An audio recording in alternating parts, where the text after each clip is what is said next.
Around 1,000 welding robots at Giga Texas are on the way out. In their place, a casting machine with up to 50,000 tons of clamping force, a cycle time Tesla is targeting at roughly 5 seconds, and a footprint about the size of a house.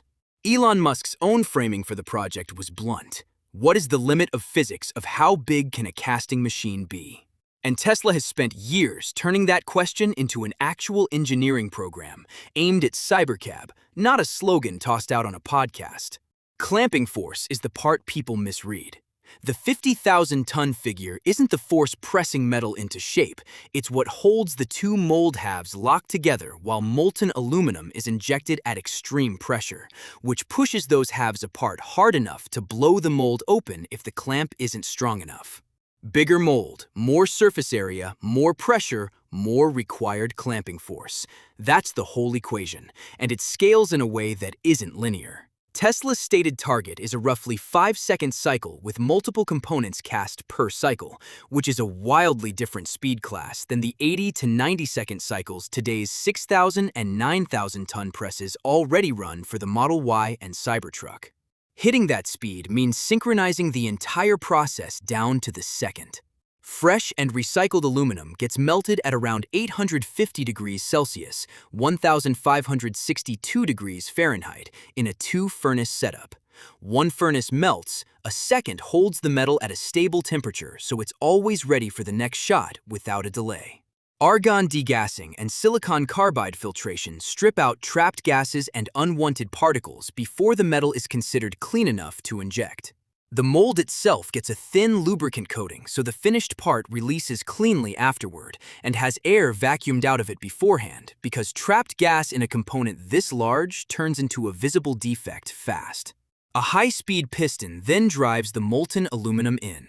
Inject too fast and you get flow defects and trapped air pockets. Too slow and the metal starts cooling before the mold fills completely, and either failure mode can turn an entire multi-hundred-pound casting into scrap in a single shot. The part coming out of the mold can still be close to 400 degrees Celsius, 752 degrees Fahrenheit, so it runs through a rapid cooling system while the mold itself gets cleaned, re-lubricated, and reset for the next shot. Tesla's documentation describes the next cycle starting just 1 to 2 minutes after the last one, an aggressive turnaround for a component this size. Trim waste gets sheared off and fed straight back into the melt loop to cut material waste, and every finished component gets X-rayed to catch internal defects that would be completely invisible to visual inspection before it ever gets anywhere near a vehicle on the assembly line. Why go through all of this for one big part? Because every joint eliminated from a car removes an entire chain of downstream work. Welding stations, fasteners, inspection steps, and all the equipment, floor space, and maintenance each of those steps requires. Tesla's documented target is around 80 major structural components for CyberCab versus roughly 200 for the Model Y, less than half the part count for a comparable structural role. Fewer welds also means fewer potential weak points and a more continuous structure overall, though that comes with a real trade-off worth naming directly rather than glossing over. Consolidating dozens of welded parts into one casting means a crack in one small area could, in the worst case, mean replacing the whole piece instead of just the damaged section. That trade-off turns out to be less severe in practice than it sounds. Tesla already publishes dedicated repair procedures for the Model Y's rear megacasting. Cold straightening bent sections, welding small cracks, bolting on reinforcement plates, replacing individual rail sections, with full casting replacement reserved specifically for damage that exceeds defined limits, not triggered by any crack anywhere.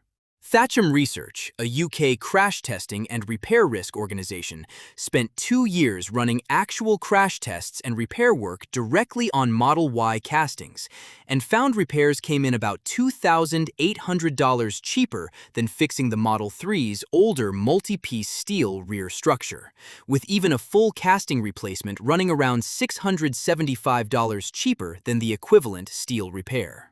The "one crack totals the car" fear turns out to hinge entirely on how the casting is engineered to be repaired, not on how many individual pieces it replaced. And on the one production example with real crash data behind it, the casting came out ahead either way. CyberCab is where the 50,000-ton press actually connects to something concrete, rather than staying an abstract engineering flex. Today's roughly 6,000-ton Model Y press casts the rear structure as one piece, and a similar scale press handles the front separately. Two castings still joined together afterward in an additional process step.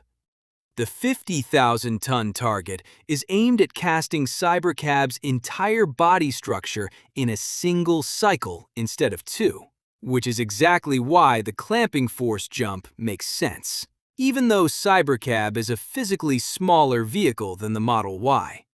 Casting more of the body at once means more mold surface area, more injected aluminum volume, and, proportionally, more force trying to pry the mold apart mid-cycle. It was never really about building a bigger car. It's about folding more manufacturing steps into a single shot. Musk has said the press could potentially cast 5 vehicle bodies per cycle, which is the basis for his claim that CyberCab could become Tesla's fastest mass-produced vehicle yet, with volumes potentially exceeding Model 3 and Model Y combined. If the 50,000-ton target holds up in production, the competitive question shifts entirely. It stops being about who owns the biggest press and becomes about who can actually design a vehicle around one. A car engineered for traditional stamping and welding can't just be dropped into a giant casting machine and expect the same benefits. The structural shape, force distribution, cooling path, mold release geometry, and every connection point all have to be designed around the press from the very first sketch. Which is likely why CyberCab, not an existing model retrofitted after the fact, is positioned as the first vehicle built for this generation of Gigapress. Tesla is reportedly also exploring molding color directly into CyberCab's body panels, rather than running bare metal through a multi-stage paint shop afterward, which, if it works at production scale, would let Tesla cut one of a factory's most expensive and energy-intensive areas entirely, right alongside the press itself and everything it's already eliminating. We'll cover that in a future breakdown once more concrete details land. Subscribe to the Tesla Breakdown so you catch it when it does. What's your actual take? Does a single-cycle, whole-body casting hold up once CyberCab hits real production volume? Or does something in this chain break first under pressure?